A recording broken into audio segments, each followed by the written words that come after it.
สวัสดีผู้ฟังทุกท่าน ยินดีต้อนรับเข้าสู่ช่องมหัศจรรย์แห่งกรรม Miracle Deed ภรรยาในทางพุทธศาสนาหมายถึงมิตรที่ดีที่สุดของสามีพูดจาดีอ่อนหวานสุภาพพูดสิ่งที่ดีมีประโยชน์เป็นคู่คิดมิตรคู่ใจไม่พูดโกหกหลอกลวงซื่อสัตย์จริงใจทั้งต่อหน้าและรับหลังหน้าที่ของภรรยาตามพุทธศาสนา 1. จัดการงานดีจัดบ้านให้สะอาดน่าอยู่จัดหาอาหารให้ถูกปากและทันตามเวลาค่ะตามความต้องการจัดเสื้อผ้าเครื่องใช้ให้สะอาดอยู่เสมอดูแลลูกด้วยความรักให้ความรักความอบอุ่นให้ลูกเติบโตมาด้วยสุขภาพที่แข็งแรงและเป็นคนดี 2. ส่งเคราะห์ญาติข้างสามีด้วยการเอื้อเฟื้อกล่าววาจาสุภาพให้ความช่วยเหลือตามฐานะที่จะทำได้ 3. ไม่นอกใจสามีจงรักภักดีซื่อสัตย์ต่อสามีเพียงผู้เดียวไม่ดูหมิ่นสามีดูแลตนเองได้ 4. รักษาทรัพย์ให้ดีไม่ฟุ่มเฟือยแต่ก็ไม่ตนีทีเหนียวรู้จักกินรู้จักใช้ทรัพย์ให้เป็นประโยชน์มากที่สุด 5. ขยันทำงานบ้านไม่เอาแต่กินเที่ยวนอนเล่นการพนันแต่งตัวฉาบฉวย 6. เป็นกำลังใจให้สามีคอยให้กำลังใจสามีเมื่อตอนที่1สามีเผชิญกับเหตุการณ์วิกฤตในการทำงานหาเลี้ยงครอบครัว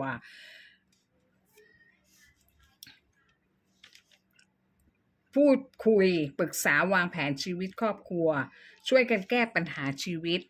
2. ให้อภัยเมื่อสามีตัดสินใจผิดพลาดคนเราทำงานผิดพลาดกันได้แต่การให้อภัยต้องมีขอบเขตไม่ควรทำผิดเกิน3ครั้งเพราะถ้าเกิน3ครั้งแปลว่าเป็นสันดานเช่นนั้นต้องตัดสินใจว่าควรจะอยู่ต่อหรือแยกจากกันเพื่อตัวภรรยาเองไม่เครียดต่อพฤติกรรมที่ทำผิดซ้ำๆซากๆของสามีเพราะชีวิตคนเราทั่วไปมีทั้งทุกข์และสุขปนกันตลอดเวลาให้อภัยกันได้ถ้าทำผิดโดยไม่เจตนาหรือรู้ไม่ทันเหตุการณ์ 3. อยู่เคียงข้างสามีดูแลยามป่วยไข้หรือแก่ชราด้วยกันต้องดูแลปฏิบัติเอาใจใส่ยามเมื่อสามีเจ็บไข้ได้ป่วยเอาใจใส่ทำอาหารคนป่วยจัดให้ทานยาตามเวลาดูแลความสะอาดร่างกายสามีช่วยเหลือตัวเองไม่ได้คนบางคนตอนดีๆก็ยังดีกันอยู่พอฝ่ายใดฝ่ายหนึ่งป่วยติดเตียงอีกฝ่ายหนึ่งก็จะหนีไปมีใหม่เลยโดยไร้คุณธรรมไม่คิดว่าตอนที่ดีๆกันสามีหาเงินมาเลี้ยงครอบครัวให้ความสุขสบายพอสามีป่วยภรรยาทิ้งสามีไปมีคนใหม่เลยในสังคมปัจจุบันเป็นกันมากต้องให้กำลังใจสามีที่ป่วยให้มีใจสู้โรคภัยเพราะคนเรามีชีวิตอยู่ได้เพราะมีกำลังใจที่ดีหน้าที่ของสามี 1. ยกย่องภรรยาไม่ดูหมิ่นภรรยามอบงานบ้านให้ภรรยาเป็นใหญ่ไม่นอกใจภรรยาหาของมีค่าให้ภรรยาตามสถานการณ์เพราะพระพุทธองค์ยังกล่าวอยู่ว่าการเกิดมาของมนุษย์ไม่ในแต่ละชาตินั้นทุกคนล้วนเคยเป็นญาติพี่น้องพ่อแม่เพื่อนฝูงบุตรบริวารและศัตรูกันมาก่อนถ้าเป็นมิตรกันเรียกว่าเป็นบุพเพสันนิวาสหมายถึงเคยกินอยู่ร่วมกันในชาติปางก่อนไม่ใช่หมายถึงเป็นเพียงคู่ครองกันอย่างเดียวการที่สามีภรรยาจะได้ครองคู่กันในแต่ละภพชาตินั้นหมายความว่าสามีภรรยาคู่นั้นจะต้องมีคุณสมบัติดังนี้ 1. มีศรัทธาเสมอกันมีความเชื่อเหมือนกัน 2. มีศีลเสมอกันมีคุณธรรมระดับเดียวกัน 3. มีจาคะเสมอกันชอบทำบุญทำทานบริจาคเหมือนกัน 4. มีปัญญาเสมอกันความคิดสติปัญญาระดับเดียวกันถ้าเป็นเช่นนี้จึงจะสามารถครองคู่กันได้ทุกภพทุกชาติการที่มนุษย์จะพบกันได้หรือมีความสัมพันธ์กันได้ด้วยเหตุ2ประการ 1. อดีตชาติต้องเคยอยู่ร่วมกันมาก่อนอาจเป็นพ่อแม่พี่น้องบุตรธิดาครูบาอาจารย์สามีภรรยาญาติพี่น้องเพื่อนบริวารเป็นต้นมีความผูกพันติดตามกันมาทุกภพทุกชาติเรียกว่าเป็นบุพเพสันนิวาสด้วยการเคยอุปการะเลี้ยงดูหรือเกื้อหนุนกันมาก่อนเมื่อมาพบกันในชาตินี้ จึงทำให้เกิดความรู้สึกชอบพอคุ้นเคยสนิทกันเหมือนรู้จักกันมานานแสนนาน 2. ปัจจุบันชาติมีการเกื้อกูลช่วยเหลือกันในปัจจุบันชาติมีการเอื้ออาทรต่อกันเป็นกัลยาณมิตรที่ดีต่อกันทำให้พัฒนาเป็นความผูกพันหรือเป็นความรักต่อกันในลักษณะความรักต่อเพื่อนหรือความรักแบบคู่รักหนุ่มสาวหลักธรรมที่เกื้อหนุนความมั่นคงต่อสถาบันครอบครัวก็คือ 1. มีสัจจะมีความจริงใจเป็นรากฐานเหมือนรากแก้วของต้นไม้ที่มั่นคงแข็งแรง 2. ฝึกตนปรับตัวพัฒนาตนเองเข้าหากัน 3. อดทนมีความเข้มแข็งและทนทานมีกำลังใจฝ่าฟันที่สิ่งที่ยากลำบากไปด้วยกัน 4. จาคะมีน้ำใจต่อกันการประพฤติผิดในการมี2ระดับ 1. ระดับต้นจงใจตั้งใจทำชั่วทั้งฝ่ายหญิงและฝ่ายชายเกิดจากความโลภโกรธหลงความเห็นแก่ตัวไม่รู้จักคำว่าพอใจที่อิจฉาริษยา 2. ตั้งใจทำผิดกฎหมายตั้งใจทำผิดประเพณีผิดวัฒนธรรมการมีชู้หรือนอกใจคู่สมรสของตนเรียกว่าทำผิดศีลข้อที่ 3ทำลายสถาบันครอบครัวให้พังพินาศด้วยมือบุคคลที่ 3ซึ่งจุดจบมักหย่าร้างกันซึ่งจริงๆแล้วทำให้เกิดความทุกข์มากกว่าความสุขสุดท้ายมักอยู่ด้วยกันได้ไม่นานก็เลิกลากันไปอีกแย่งเขามาก็ถูกคนอื่นแย่งไปอีกต้องเผชิญหน้ากับความทุกข์ใจทุกข์กายตั้งแต่ตอนมีชีวิตเรียกว่าถูกลงโทษนรกคนเป็นตั้งแต่ยังไม่ตายแต่เมื่อสิ้นอายุขายไปยังไปรับโทษในนรกจริงๆอีกอย่างสาหัสมากมายโทษเป็นทวีคูณเพราะจงใจที่จะทำผิดศีลข้อ 3หญิงสาวสวยมากหุ่นดีมีลูกติด4 คนเธอเป็นแม่เลี้ยงเดี่ยวอดีตสามีเธอทำงานไม่เป็นหลักทำให้เธอทนต่อความยากจนไม่ไหวจึงหันไปค้ายาบ้าในสมัยนั้นไม่นานเธอถูกจับติดคุก4 ปีภาระการเลี้ยงเด็ก4 คนจึงตกเป็นของพ่อแม่เธอที่เรียกว่าตายาย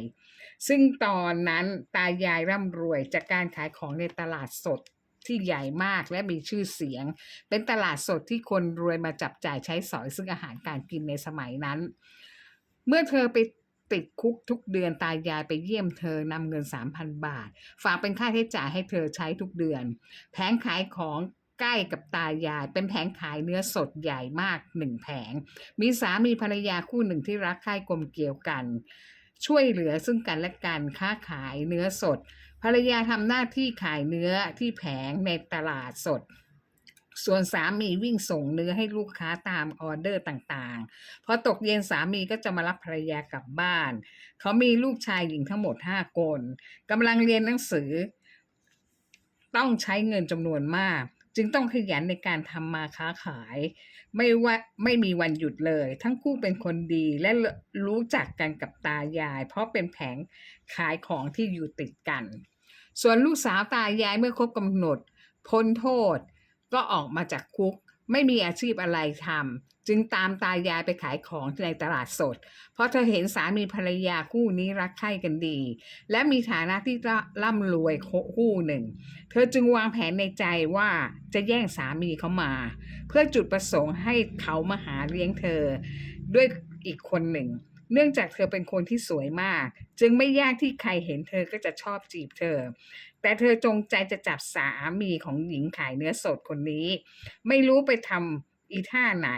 เธอก็ได้เขามาเป็นสามีจริงๆแต่ภรรยาขายเนื้อไม่เคยรู้เรื่องมาก่อนเลยเนื่องจากว่าเขาไม่เคยไปนอนค้างคืนที่ไหนทำงานตามปกติไม่มีพิรุธอะไรให้ภรรยาสงสัยได้เลยชายขายเนื้อได้ทำผิดในการนอกใจภรรยาเขาได้บอกกับผู้หญิงคนนี้ว่าเขาจะออกเงินลงทุนให้เธอ50,000 บาทเพื่อทำการค้าขายเดี๋ยวเขาจะไปดูบ้านเธอว่าที่บ้านเธอจะทำอะไรค้าขายได้บ้างเพื่อจะได้ไม่ต้องเสียค่าเช่าร้านราคาแพงอีกอย่างเริ่มแรกก็ไม่รู้ว่าจะขายได้หรือไม่ได้เมื่อมาดูบ้านที่เธออาศัยอยู่กับตายาย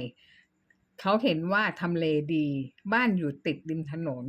คนเดินไปมาตลอดวันอีกทั้งรถสามารถเข้าออกได้เขาจึงบอกว่า ไม่ต้องไปเช่าร้านที่ไหนให้ใช้บ้านพ่อแม่ของเธอเองนั่นแหละเป็นร้านขายโจ๊กให้เธอหัดทำการค้าการทำโจ๊กให้อร่อยก่อนที่จะขายจริงชายคนนี้มองขาดเขาให้เธอขายโจ๊กได้จริงๆเขาให้เหตุผลว่าเธอต้องมีอาชีพในการเลี้ยงดูตัวเองและลูกของตนเอง4 คนจะทำตัวเป็นภาระตายายไม่ได้ตายายก็แก่แล้วและตายายก็มีโรคหลายโรคยายป่วยเป็นโรคไตต้องฟอกไตอาทิตย์ละ2 ครั้งตาป่วยเป็นคนไข้ติดเตียงช่วยเหลือตัวเองไม่ได้เธอจะได้เลี้ยงดูพ่อแม่ของเธอไปด้วยกันที่บ้านไม่ต้องไปไหนในความคิดของผู้ชายขายเนื้อคิดเช่นนั้นจริงๆแล้วชายคนนี้แอบมาดูผู้หญิงคนนี้ขายของได้ประมาณ3 เดือนเห็นว่าเธอขายโจ๊กได้ดีมากมีคนซื้อเธอเยอะเพราะแถวบ้านนั้นไม่มีใครขายโจ๊กเลยเธอสามารถขายได้กำไรวันละ 3-4,000 บาทถือว่ากำไรดีมากแต่ก็เหนื่อยพอสมควรเพราะเธอทำคนเดียวไม่มีใครมาช่วยเธอเลยชายคนนี้บอกให้เธอดูแลตายายที่แก่เฒ่าและป่วยเป็นโรคหลายโรคด้วยเธอก็รับปากไปอย่างนั้นเองและชายคนนี้ก็ค่อยถอยห่างจากเธอไม่มาหาเธออีกเลยเขากลับไปอยู่กับภรรยาของเขาเพราะเขาไม่รู้เลยว่าผู้หญิงคนนี้หน้าตาที่สวยมากแต่ไม่มีความกตัญญูต่อพ่อแม่ที่ป่วยเลยทั้งที่ตัวเธอเองก็อาศัยอยู่ในบ้านของพ่อแม่เธอและลูกของเธออีก4 คนพอเธอค้าขายได้ดีก็ลืมตัวอีกแล้วเนื่องจากสุขภาพของตายายไม่ดีจึงไม่สามารถไปขายของในตลาดสดได้จึงเซ้งร้านให้คนอื่นมาขายของแทนและตายายก็พอมีเงินเก็บบ้างไว้ใช้จ่ายในการรักษาตัวเองทั้งที่เธอขายโจ๊กเมื่อพ่อแม่จะกินโจ๊กต้องซื้อเธอ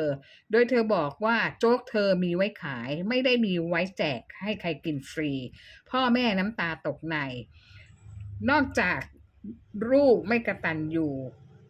ยังหาภาระมาให้แค่โจ๊กวันละ2 ชามซึ่งต้องซื้อลูกกินเองไม่ต้องพูดถึงอาหารมื้ออื่นๆที่ต่างคนต่างซื้อกินเองไม่เกี่ยวข้องกันตายายมีบุญอยู่หน่อยที่ลูกชายคนเล็กเป็นคนจ่ายเงินเดือนและค่ารักษาตัวให้ชาวบ้านต่างถามเธอว่าทำไมแค่โจ๊กให้พ่อแม่กินไม่ได้ทำไมต้องซื้อโจ๊กลูกกินเวลาที่เธอไปติดคุก4 ปีพ่อแม่ยังเลี้ยงดูลูกของเธอ4 คนให้และให้เงินเดือนเธอเดือนละ3,000อีกเป็นค่าใช้จ่ายในคุกทำไมไม่นึกถึงบุญคุณของพ่อแม่บ้างเลยเธอตอบทันควันว่าก็พ่อแม่อยากทำให้เธอเกิดเองก็ต้องรับผิดชอบชีวิตเธอสิตอนนี้เธอค้าขายได้ถ้าเธอแจกให้พ่อแม่กินเธอก็ขาดทุนพอดีแต่ถ้าใครอยากจ่ายเงินค่าโจ๊กแทนพ่อแม่เธอก็ได้นะจ่ายมาสิเรื่องของเธอพอใจที่จะเป็นเช่นนี้คนอื่นไม่ต้องมายุ่งถ้าใครอยากยุ่งก็จ่ายเงินค่าโจ๊กมาง่ายๆแค่นี้เองชาวบ้านทุกคนเงียบไม่นานตายายก็จากเธอไปแต่ตายายได้ทำเรื่องยกบ้านให้กับลูกชายคนเล็กที่เลี้ยงดูพ่อแม่เธอก็อยู่ในฐานะของคนอาศัยดีที่น้องชายเธอไม่คิดค่าเช่าบ้านเพราะถ้าเป็นเธอต้องคิดค่าเช่าบ้านกับน้องชายเธอแน่ตอนนี้ลูกๆของเธอก็เริ่มโตต่างก็แยกย้ายครอบครัวกันไปอยู่เหลืออีกแค่เพียงลูกสาว2 คนที่สาวสวยไม่ต่างจากแม่เรียนจบยังไม่ทันทำงานก็มีสามีและคลอดลูกออกมาคู่ละ2 คนทีนี้กฎแห่งกรรมเริ่มทำหน้าที่ของมันแล้วเธอต้องรับภาระในการหาข้าว3 มื้อให้ลูกสาวและลูกเขยอีกหลานชายหลานสาว4 คนตรงเหมือนที่เธอทิ้งไว้ให้กับตายายดูแลแต่นี่เธอต้องดูแลลูกสาวลูกเขยและหลานรวมทั้งหมด8 คนตัวเธอด้วยก็เป็นทั้งหมด9 คนทั้งหมดใช้เงินจากการขายโจ๊กของเธอและเธอต้องทำคนเดียวลูกสาวลูกเขยไม่ยอมทำงานและก็ไม่ช่วยเรื่องในการขายโจ๊กด้วยค่าเล่าเรียนของหลานทั้ง4 คนเธอในฐานะยายต้องเป็นคนจ่ายให้ทั้งหมดตอนนี้เธอต้องหาข้าว3 มื้อให้ทุกคนกินกรรมเวลาสนองมันหลายเท่าตัว บวกดอกเบี้ยกรรมด้วย พ่อแม่เธอไม่ยอมให้กินโจ๊กแต่ต้องซื้อเธอกินตอนนี้เธอต้องขายโจ๊กมาเลี้ยงคนถึง9ชีวิตโดยพูดไม่ออกไม่ช่วยเธอขายโจ๊กด้วยเธอต้องทำเองคนเดียวพูดไม่ได้ด้วยเรามาวิเคราะห์เรื่องกฎแห่งกรรมติดจรวดสนองการชดใช้ในชาตินี้ไม่ต้องรอชาติหน้า 1. เธอเป็นสาวใจแต่มีอายุตั้งแต่อายุยังน้อยและเลี้ยงตัวเองไม่รอดมาอาศัยพ่อแม่กินอยู่ 2. เธออยากรวยแต่ไม่ยอมทำงานสุจริตไปค้ายาบ้าทำให้เธอต้องติดคุก4 ปีแถมยังเอาภาระมาให้พ่อแม่เลี้ยงดูลูกเธอ4 คนและต้องจ่ายเงินเดือนละ 3,000 ให้เธอใช้จ่ายในคุกเธอยังไม่สำนึกบุญคุณเลย 3. เธอจงใจแย่งสามีคนอื่นมาเพราะเห็นว่าเขามีเงินเขารวยและเขารักใคร่กันดีเธออยากมีสามีมาเลี้ยงดูเธอเองบ้างแต่เธอทำผิดศีลธรรมไปแย่งสามีคนอื่นมาแต่ก็ครอบครองได้ไม่นานนอกจากฝ่ายชายยังมีจิตสำนึกที่ดีไม่ได้หลงความงามของเธอได้ให้เธอลงทุนประกอบอาชีพ 50,000 บาทครั้งแรกและครั้งเดียวสอนให้เธอรู้จักทำมาหากินเลี้ยงตัวเองและลูกหลังจากนั้นเขาก็กลับไปอยู่กับภรรยาเขาโดยไม่หันมามองเธออีกเลย 4. เธอสร้างนรกบนดินตอนมีชีวิตที่ไม่กตัญญูต่อพ่อแม่2 คนไม่ให้ข้าวพ่อแม่กินแต่ยังอาศัยอยู่กับพ่อแม่กรรมติดจรวดเร็วมากเธอต้องมาเลี้ยงดูลูกสาว2 คนลูกเขย2 คนและหลานสาวหลานชายอีก2 คนรวมแล้วทั้งหมด9 ชีวิตรวมทั้งหมดก็ได้เอามาจากเงินโจ๊กที่เธอต้องเลี้ยงดูคนทั้ง9 คนกรรมบวกดอกเบี้ย4 เท่าตัวแต่เธอยังไม่สำนึกอีกเมื่อเธอสิ้นอายุไขเธอตกนรกแน่นอน